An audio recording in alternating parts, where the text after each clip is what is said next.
14 अप्रैल 1912 की रात को उत्तरी अटलांटिक महासागर के बर्फीले पानी में एक आपदा मोड़ा हुआ जो समुद्री इतिहास पर एक अमिट छाप छोड़ जाएगा। आरएमएस टाइटैनिक, जिसे अपने समय का सबसे शानदार जहाज कहा जाता था और डूबने लायक नहीं कहा जाता था, अपनी पहली यात्रा के दौरान एक दुखद अंत का सामना किया। 1,05,000 से अधिक आधुनिक इतिहास में सबसे घातक व्यावसायिक शांतिकालीन समुद्री आपदाओं में से एक में 00 आत्माएं नष्ट हो गईं। यह वृत्तचित्र टाइटैनिक की कहानी का पता लगाता है, इसके भव्य डिजाइन और निर्माण से लेकर डूबने की भयावह रात और उसकी स्थायी विरासत। अध्याय: वह सपना जो तैरता था। 20वीं शताब्दी के मोड़ पर ट्रांस अटलांटिक यात्रा काफी तेजी से बढ़ रही थी। शिपिंग कंपनियों के बीच प्रतिस्पर्धा प्रचंड और white star line luxury liner उद्योग में अपना वर्चस्व स्थापित करना चाहती थी। इसके जवाब में उन्होंने 3 विशाल जहाजों का निर्माण करवाया: ओलंपिक, ब्रिटेनिक और टाइटैनिक। इनमें से टाइटैनिक सबसे एक गहना। टाइटैनिक का निर्माण बेलफास्ट, उत्तरी आयरलैंड में हारलैंड और वोल्फ शिपयार्ड में हुआ था। मार्च 1909 में काम शुरू हुआ और इसे पूरा होने में 2 साल से अधिक का समय लगा। 15,000 से अधिक कर्मचारी इसमें शामिल थे। परियोजना में टाइटैनिक इंजीनियरिंग का एक अजूबा था।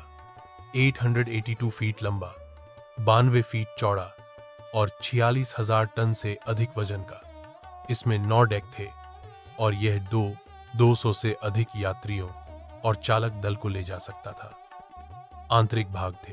इसे सबसे शानदार होटलों से प्रतिस्पर्धा करने के लिए डिजाइन किया गया था, जिसमें अलंकृत भोजन कक्ष, एक भव्य सीढ़ी, तुर्की स्नानागार, स्विमिंग पूल और प्रथम श्रेणी के भव्य स्वीट थे। टाइटैनिक की सबसे उल्लेखनीय विशेषताओं में से एक थी अपनी सुरक्षा प्रणाली के रूप में। इसमें 16 जलरोधी डिब्बे और दूर से संचालित जलरोधी दरवाजे थे। डिजाइनरों का मानना था कि ये जहाज को व्यावहारिक रूप से असंगत बना देंगे। विडंबना यह है कि यह विश्वास, जोखिम के कम आकलन और अपर्याप्त लाइफ बोट प्रावधानों में योगदान 2000 से अधिक लोगों के लिए केवल 20 लाइफ बोट। पहली यात्रा शुरू होती है। टाइटैनिक ने 10 अप्रैल 1912 को साउथहैम्पटन, इंग्लैंड से अपनी पहली यात्रा शुरू की। इसने चेरबोर्ग, फ्रांस और क्वींसटाउन, आयरलैंड में संक्षिप्त पड़ाव बनाए। अटलांटिक की ओर न्यूयॉर्क शहर की तरफ जाने से पहले जहाज पर समाज के अभिजात वर्गों का मिश्रण था। जॉन जैकब एस्टर आइव और इसिडोर स्ट्रॉस जैसे करोड़पति, साथ ही अमेरिका में बेहतर जीवन की तलाश में प्रवासी भी थे। अमेरिका 3 श्रेणी के यात्री थे। प्रथम श्रेणी, भव्य आवास और बेहतरीन भोजन, लाउंज और सैरगाहों तक विशेष पहुंच। द्वितीय श्रेणी, आरामदायक केबिन और अच्छी सेवा। टिप: शैक्षणिक, पर्यटकों और पेशेवरों द्वारा व्यापक रूप से उपयोग किया जाता था। तीसरे दर्जे स्टीयरेज, साधारण आवास, ज्यादातर कामकाजी वर्ग के परिवारों और अप्रवासियों द्वारा कब्जा कर लिया गया था। टाइटैनिक का कप्तान एडवर्ड स्मिथ था, एक अनुभवी, दशकों के अनुभव वाला। चालक दल की संख्या लगभग 900 थी, जिसमें अधिकारी, इंजीनियर, स्टीवर्ड और डेक हैंड शामिल थे। जहाज ने अटलांटिक के माध्यम से तेज गति बनाए रखी, जिसका उद्देश्य पहुंचना था न्यूयॉर्क समय पर। वायरलेस ऑपरेटर जैक फिलिप्स और हेरोल्ड ब्राइड ने मार्कोनी वायरलेस टेलीग्राफ का उपयोग करके संदेश भेजने में 24 घंटे काम किया। हालांकि उन्होंने कथित तौर पर अनदेखा किया। अन्य जहाजों से कई हिमशैल चेतावनियां प्राप्त हुई। हिमशैल और प्रभाव। 14 अप्रैल की रात समुद्र भयानक रूप से शांत था। लगभग 11:40 बजे चौकीदार फ्रेडरिक फ्लीट ने सीधे आगे एक हिमशैल देखा। उसने चेतावनी घंटी बजाई और पुल को बुलाया। प्रथम अधिकारी विलियम मर्डॉक ने जहाज को मोड़ने और इंजनों को उल्टा करने का आदेश दिया, लेकिन टाइटैनिक समय पर नहीं मुड़ सका। हिमशैल ने स्टारबोर्ड की ओर रगड़ा। जहाज के 16 पानी में से 6 को चीर दिया। 8 डिब्बे डूबे। जहाज डूबा। कप्तान स्मिथ और उनके अधिकारियों ने स्थिति का आकलन किया और क्षति की गंभीरता को महसूस किया। लाइफ बोट को खोलने और लॉन्च करने का आदेश दिया गया, लेकिन अराजकता फैल गई।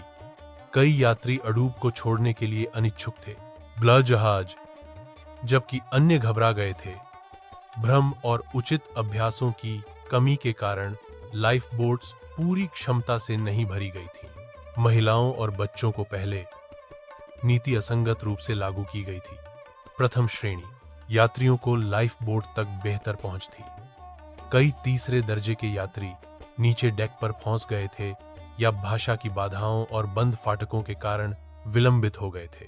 वायरलेस ऑपरेटर फिलिप्स ने संकट संकेत भेजे, सीक्यूडी और सोसाशा करते हुए कि पास के जहाज जवाब देंगे। आरएमएस कारपेथिया, लगभग 58 मील दूर, ने अपना रास्ता बदल दिया और टाइटैनिक की ओर दौड़ा, लेकिन घंटों बाद ही पहुंचेगा। एसएस कैलिफोर्निया, कथित तौर पर करीब, ने समय पर प्रतिक्रिया नहीं। अप्रैल एहन को लगभग बजे सुबह टाइटैनिक टूट गया और समुद्र में डूब गया।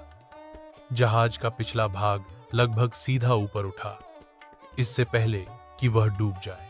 गहराई में चालक दल के लोग मारे गए। कई बर्फीले पानी में ठंड से मर गए। केवल चालक बच गए। ज्यादातर लाइफ बोट में थे। कारपेथिया सुबह बजे के आसपास पहुंची और बचे हुए लोगों को बचाया। उन्हें 18 अप्रैल को न्यूयॉर्क ला रहे थे। दुनिया सदमे में थी। त्रासदी की खबर तेजी से फैल गई। परिवारों ने अपने प्रियजनों के नुकसान पर शोक मनाया और जहाज की सुरक्षा सुविधाओं के बारे में सवाल उठाए गए। और आपातकालीन तैयारी, परिणाम और जांचें। डूबने के कारण 2 बड़ी जांचें हुईं, एक अमेरिकी सीनेट द्वारा और दूसरी ब्रिटिश बोर्ड ऑफ ट्रेड द्वारा। दोनों ने निष्कर्ष निकाला कि टाइटैनिक में पर्याप्त लाइफ बोट्स की कमी थी और कि चालक दल और आसपास के जहाजों के बीच संचार विफलताएं थीं। नियमों में शीघ्र संशोधन किया गया। जहाजों को अब सभी यात्रियों के लिए पर्याप्त लाइफ बोट ले जाने की आवश्यकता थी। 24 घंटे रेडियो निगरानी थी। यात्री जहाजों पर अनिवार्य किया गया। अंतर्राष्ट्रीय हिम गश्ती की स्थापना हिमखंडों के खतरों की निगरानी के लिए की गई थी। इस आपदा ने एक सांस्कृतिक परिवर्तन को भी चिह्नित किया। इसने एडवर्डियन युग के अहंकार को प्रकट किया। मुझे औद्योगिक गौरव और मानव प्रगति में विश्वास का एहसास हुआ। यह विचार कि प्रकृति अभी भी सबसे महान मानव रचना पर भी विजय प्राप्त कर सकती है, एक गंभीर सबक था। पुनर्खोज और विरासत के लिए 1.5 दशकों तक टाइटैनिक समुद्र तल पर अशांत अवस्था में रहा। 1985 में डॉ. रॉबर्ट बॉलार्ड के नेतृत्व में एक अभियान ने अंततः मलबे की खोज की, जो सतह से 12,000 फीट से अधिक नीचे पड़ा था।